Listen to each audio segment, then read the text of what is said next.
Sir आजकल पति पत्नी के रिश्तों में कलह और कानूनी झगड़ों के चलते देखा जा रहा है कि पुरुष काफी हद तक खुदकुशियां कर रहे हैं।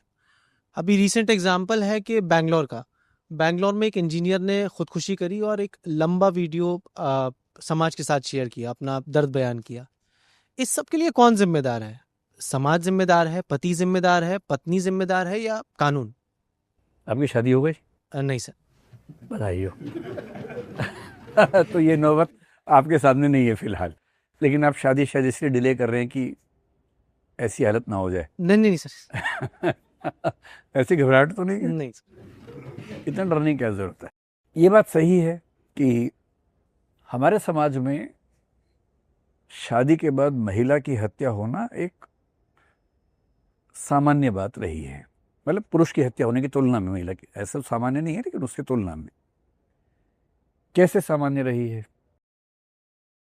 इसे यूं समझें कि आप तो भी कम उम्र के हैं, लेकिन जब आप 5-7 साल के रहे होंगे उस समय हम जब 10-15-20 साल के थे, अक्सर सुनते थे कि घर में स्टोव फट गया और बहू की मौत हो गई। स्टोव होता था उस समय, आजकल तो एलपीजी से होता है ना, उस समय स्टोव था, मिट्टी का तेल, उसमें उसको फूकना पड़ता था, उस पर आग जलती थी, उस पर रोटियां सब्जी बनती थी। स्टोव फटने की खबरें रोज हम अखबार में पढ़ते थे, और हमेशा बहू ही मरी, पति कभी नहीं मरा, सास भी नहीं मरी कभी, ससुर भी नहीं मरा कभी, केवल पत्नी मरती थी। और तब दहेज हत्या के लिए मान लिया गया कि स्टोव को मतलब इस तरह से कर देना कि फट जाए बहू की उपस्थिति में सबसे आसान तरीका था। ये बात 1980s 90s की मैं कर रहा हूं, ये बहुत बढ़ गया था। मैंने अपनी आंख से एक ऐसा केस देखा जहां दीपावली पे एक परिवार ने अपनी बहू को एक कमरे में बंद किए जहां सारे बम रखे हुए थे और उसमें आग लगा दी। बमों से झुलस के वो औरत मरी। उसकी उम्र कितनी थी? 26, 27, 28 साल के आसपास। मैंने आज तक ऐसा केस नहीं देखा जिसमें कोई दामाद इस तरह से मरा हो, क्योंकि हमारे समाज में उसकी जरूरत नहीं है। बहुएं मरती हैं, हम आदी हैं, अभ्यस्त हैं। तो जब ये बहुत हो गया तो सरकार को एक एक्ट बनाना पड़ा। एक्ट क्या बनाना पड़ा? आईपीसी में 498 में संशोधन किया, 498A। 498A में लिखा गया कि दहेज के मामले में अगर कोई दिक्कत होगी और अगर पत्नी ने आरोप लगाया है पति या उसके परिवार पे, तो जिस पे आरोप लगाया उनकी मतलब नॉन बेलेबल है, अरेस्ट होगा इत्यादि कुछ कंडीशंस हैं। अब जब ये हुआ तो इसका दुरुपयोग होना शुरू हुआ। होता क्या, अगर आप समाज को ठीक से समझे कि मान लीजिए 100 पति पत्नी हैं, हम मान लेते कि 100 में से शायद 10 या 20 को दहेज के मामले में प्रताड़ना, हिंसा या खराब शब्द सुनने पड़ रहे होंगे। उन 20 में से हो सकता है कि 2 या 3 पुलिस में कंप्लेंट करते हैं। आमतौर पर ऐसे अनुपात रहता है, क्योंकि आमतौर पर घर परिवार में समाज मिलकर मामले को सेटल करता है, पुलिस की नौबत नहीं आती है। तो जिनको दिक्कत थी उन 20 में से 2-3 शायद जाएंगे पुलिस के पास, क्योंकि एनसीआरबी वगैरह ये कहते हैं कि लगभग 90% से ऊपर लोग रिपोर्ट नहीं करते।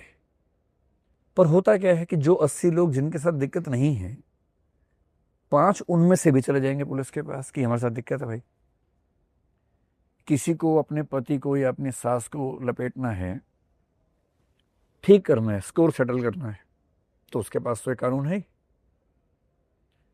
अब दुरुपयोग हुआ, ठीक बात, दुरुपयोग ठीक ठाक हुआ है, और इसे कन्विक्शन रेट मेरे ख्याल से 15% से ऊपर नहीं है ऐसे मामलों में। कन्विक्शन अगर 15% है तो इसका मतलब बहुत कम कन्विक्शन है, इसका मतलब फेक केसेस ज्यादा है। कितने हैं मुझे नहीं पता, क्योंकि ये कैसे पता हो सकता है?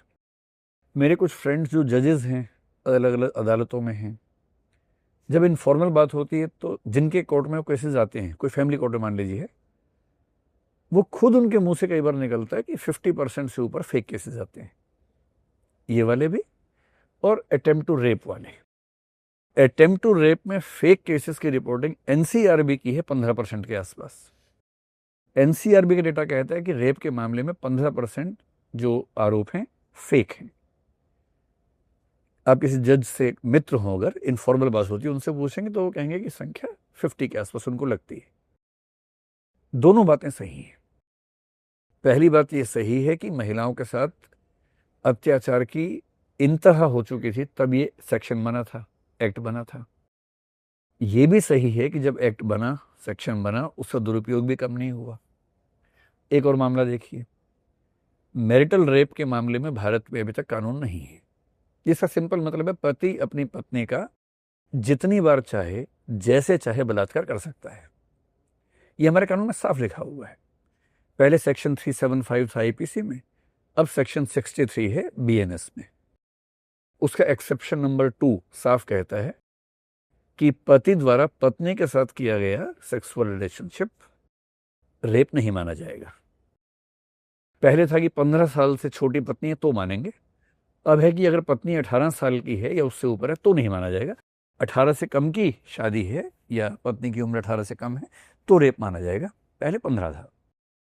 अब मान लीजिए एक पति अपनी पत्नी से बहुत ही बदतमीजी के साथ रेप करे, बार बार काइंड ऑफ इतनी वॉयलेंस कर दे कि उसको जीना मुश्किल कर दे।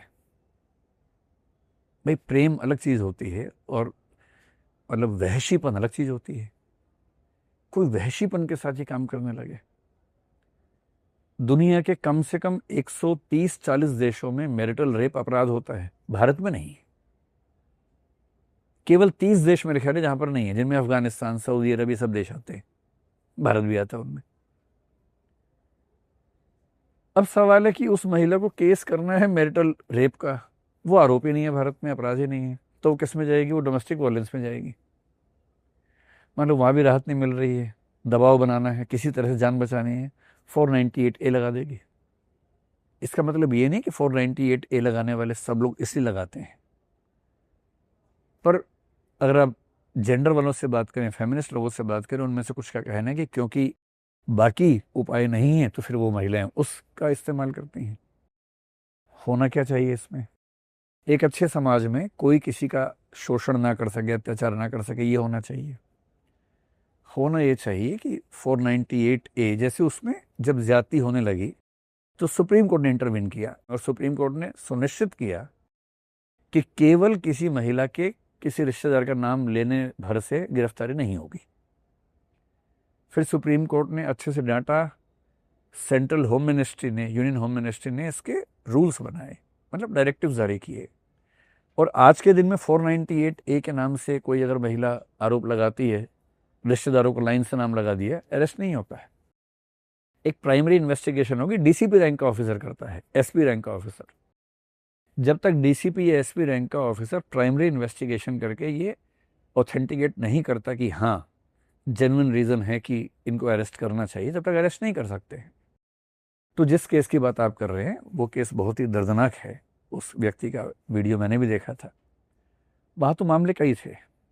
एक तो ये था कि पत्नी अलग होना चाह रही है। अब दिक्कत है कि पति पत्नी अलग होना चाहें, ये भी अपने आप में बड़ी समस्या भारत में। मतलब अलग होना चाहें सामान्य बात है, अलग होने का प्रोसेस बड़ा मुश्किल है। ईजी होना चाहिए, क्यों इतना मुश्किल करना है? आसान तरीका एक ही है, आपसी सहमति से। सहमति का तरीका अगर आपको अदालत के आसपास की दुनिया का अंदाजा हो, अगर कोई पुरुष चाहे हिंदू मैरिज एक्ट के तहत कि मैं अपनी पत्नी से अलग हो जाऊं, सामान्य स्थिति ये है कि एक फाइनेंशियल अंडरस्टैंडिंग बनती है, फैमिली कोर्ट उसमें सपोर्ट भी करती है, वकील सपोर्ट करते हैं। अगर पत्नी का मन अलग होने का नहीं है, दोनों साथ में रहते भी नहीं पति पत्नी की तरह से, एक घर में अलग रहते हैं, रिलेशनशिप है ही नहीं उन लोगों के बीच में, अलग होने की इच्छा है। अब या तो आप साबित करें कि आपका पार्टनर एडल्ट्री कर रहा है, आप कहाँ से साबित करेंगे भाई? और क्यों जासूस बनने की जरूरत है? अगर आप ऐसे भी कंफर्टेबल नहीं है तो नहीं। या फिर आप साबित करें कि वायलेंस हुआ, आपके साथ वायलेंस हुआ ही नहीं है, बस सहमति नहीं है, अच्छा नहीं लगता है, इतनी बात है। आप थक जाएंगे लेकिन तलाक मिलेगा नहीं। एक ही रास्ता बचता है अंत में, आपसी सहमति। आपसी सहमति की कंडीशन क्या है? अगर पत्नी की तलाक लेने की इच्छा नहीं है तो पत्नी बेचारी शायद नहीं सोच पाएगी, पर पीछे 4 वकील वहां भी आ जाएंगे, सारे मामा फूफा इकट्ठे हो जाएंगे और वो क्या बोलेंगे कि 1 करोड़ दोगे तो बात करेंगे। मध्य वर्गीय परिवारों में तलाक की जो कीमत आजकल है वो 10 लाख, 50 लाख, 30 लाख, 70 लाख, ये सुनने में आती है। आप किसी भी अदालत में जाके देखिए, ऐसी बातें चल रही होती है। जिस व्यक्ति की बात आप कर रहे हैं वो, उसका आरोप ये है कि मुझसे पहले 1 करोड़ मांगा, अब 3 करोड़ मांग रहे हैं होने के लिए, केसेस सेटल करने के लिए, क्योंकि बहुत सारे केस लगा दिए हैं। अब केस लगने से साबित नहीं होगा केस। अरेस्ट शुरू में हुए, अरेस्ट खत्म हो गया, क्योंकि आप अब कोर्ट को आपने प्रॉमिस किया है कि मैं आता रहूंगा और जांच में सहयोग दूंगा, तो अरेस्ट की जरूरत नहीं है उसके बाद। पर अगर आपके ऊपर 5 केस लगे हों और देश के अलग अलग हिस्से में लगे हों और हर 15वें 20वें दिन आपको कहीं ना कहीं अदालत में जाना पड़ता हो, आपकी जिंदगी कैसी हो जाएगी? आप जिस नौकरी में, वो नौकरी आपकी शायद नहीं बचेगी। तो एक कॉम्प्रिहेंसिव काम करने की जरूरत यह है कि कानून ऐसे बने जिसमें न पुरुष का शोषण हो सके, न महिला का हो सके। जैसे मेरा मानना है कि तलाक की प्रक्रिया थोड़ी सी आसान होनी चाहिए, उसमें कुछ ऐसी लेयर्स आ सकती हैं कि आर्बिट्रेशन, मीडिएशन जैसे कुछ चीज़ें उसमें आ जाएं। जो भी तरीका हो, सुप्रीम कोर्ट कहे या संसद कुछ रास्ता बनाए, क्योंकि 2 लोग अगर साथ में कंफर्टेबल नहीं है तो उनकी पूरी ज़िंदगी खराब क्यों करनी है? उनको एग्जिट का इजी ऑप्शन दे देना चाहिए। शादी इतनी आसान है भारत में, अलग होना इतना मुश्किल है, विशेष रूप से हिंदू, सिख, बौद्ध, जैन समाज की बात करें जो हिंदू मैरिज एक्ट में आते हैं। ये भी एक बड़ी वजह है। थोड़ा सा ओपन रिलेशनशिप हो, कंफर्टेबल चीज़ें उसमें हो। और रही बात ये कि महिला ने दुरुपयोग किया, तो मैं तो स्पष्ट रूप से मानता हूं कि अगर किसी भी केस में ये साबित हो जाए कि झूठी शिकायत थी, तो झूठी शिकायत करने वाले को ठीक ठाक सजा मिलनी चाहिए, क्योंकि उसने कई लोगों का चैन खत्म किया, कोर्ट का समय खराब किया, दूसरे व्यक्ति और उसके परिवार को लगातार पीड़ित किया। तो मजाक थोड़ा है। तो कोर्ट को इस मामले में सख्त होना चाहिए कि अगर ये साबित हो कि शिकायत झूठी है, तो झूठी शिकायत करने वाले पर ऐसी सजा हो कि बाकी लोग झूठ बोलने से बचे, बहुत बचे। लेकिन फिर मैं कहूंगा कि कुछ केसेस को देख के इतना मत घबराइए कि दुनिया खत्म हो गई है। अभी भी जो केसेस इस तरह के हैं 498 में, मुझे डेटा एकदम एग्जैक्टली याद नहीं, मेरे ख्याल से वो संख्या मतलब सिंगल डिजिट परसेंटेज में ही है, तो इतना परेशान मत हुई है। तो शादी करो, निश्चिंत होकर आगे बढ़ो, डरो मत।